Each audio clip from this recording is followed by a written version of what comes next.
3 দিনের জেল হেফাজত বা বিচার বিভাগীয় হেফাজতের নির্দেশ দেওয়া হয়েছে আদালতের তরফে। এই কথাই বললেন সরকারি আইনজীবী। তাঁর বক্তব্য আমরা শোনালাম, কিন্তু কোন সময় কিভাবে তাকে গ্রেফতার করা হলো এই বিষয়টাও ভাবতে হবে। গতকাল ছিল 21শে জুলাই, সেই 21শে জুলাইয়ের সমাবেশে যাননি এই অঞ্চল সভাপতি।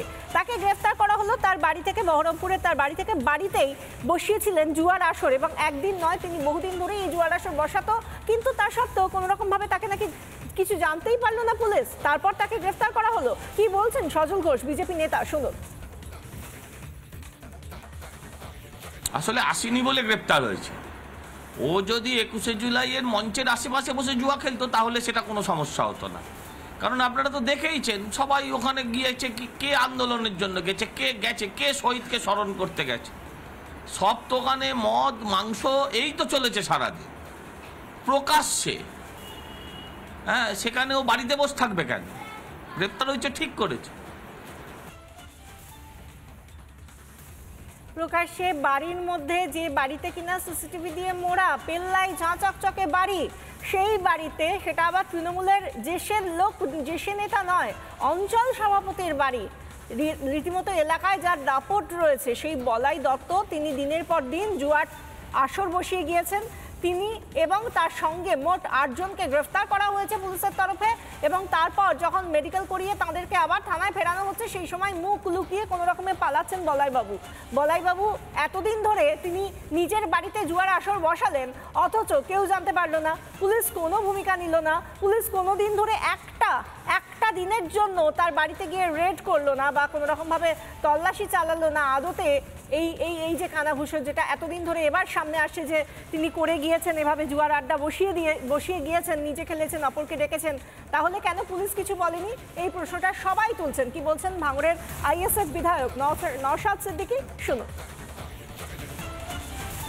এদের কাছে এটা কমন ব্যাপার, যত ধরনের অনৈতিক কাজ আছে আপনি তৃণমূল, যেখানে দুর্নীতি, যেখানে অন্যায়, যেখানে অপসংস্কৃতি, সেখানেই আপনি তৃণমূলের হাজির পাবেন। আপনি এখানে যারা আসছে, শহীদ স্মরণে আসছে, ডিজে লাগিয়ে হই করতে আসছে। শহীদ স্মরণ নতুন করে সংজ্ঞা এদের কাছ থেকে জানতে হবে, শহীদ স্মরণের সংজ্ঞা কি।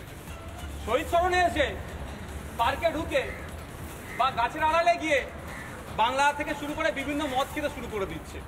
শহীদ স্মরণ এদের কাছ থেকে, এরা যেখানেই থাকবে সেখানেই দুর্নীতি হবে। বহরমপুরের এলাকার অঞ্চল সভাপতি তৃণমূলের এই জুয়ারি নেতা বলাই দত্ত, যাকে গ্রেফতার করা হয়েছে সব শেষে। কিন্তু এবারে এই নিয়ে বহরমপুরের যিনি প্রাক্তন সাংসদ, কংগ্রেস নেতা বর্তমানে, অধীর চৌধুরী, তিনি কি বলছেন শুনুন। শহীদ দিবসে আনন্দ করতে হবে, শহীদ দিবস মস্তি করার দিবস তো, তাই মদ খেতে হবে, জুয়া খেলতে হবে, এটা স্বাভাবিক। তৃণমূলের নেতারা তাই করেছে, শহীদ দিবসে উৎসব করেছে, জুয়া খেলেছে, তাতে পুলিশ অ্যারেস্ট করছে, অসুবিধা কি আছে? জুয়ারি, মাতাল, খুনি, চোর, বাটপার, দুর্নীতিবাজ, এদের নিয়ে তো তৃণমূল, এদের নিয়ে দিদির সংসারে জুয়ারি পাবেন, খুনি পাবেন, লুটেরা পাবেন, ধর্ষক পাবেন, কোনো অভাব নেই তাদের। বাংলাকে কি এই জুয়া, মদ, আড্ডা, মদের আসর, জুয়ার আসর, এইসবের মধ্যেই কোথাও, এই গণ্ডিতেই আটকে রাখতে চাইছেন মমতা বন্দ্যোপাধ্যায় এবং তার সরকার? এই নিয়ে একের পর এক প্রশ্ন উঠছে। প্রশ্ন একইভাবে করছেন শিলিগুড়ির বিজেপি বিধায়ক শঙ্কর ঘোষ। কি বলেছেন শুনুন। যে দলের স্লোগানই হচ্ছে খেলা হবে, তারা জুয়া খেলছে, ও খেলাই তো খেলছে, তাহলে এর মধ্যে আবার অবাক হওয়ার কি আছে? ফলে আপনার বলা উচিত খেলা হবে তে জুয়া খেলা, এবং সেই জুয়া খেলাতে ধরা পড়লো কেন? দেখুন ওখানকার কোনো গোষ্ঠীদ্বন্দ্ব আছে কিনা।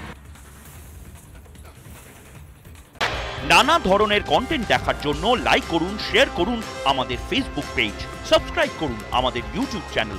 পাশাপাশি অন্যান্য ব্রেকিং নিউজের জন্য অবশ্যই চোখ রাখুন রিপাবলিক বাংলায়।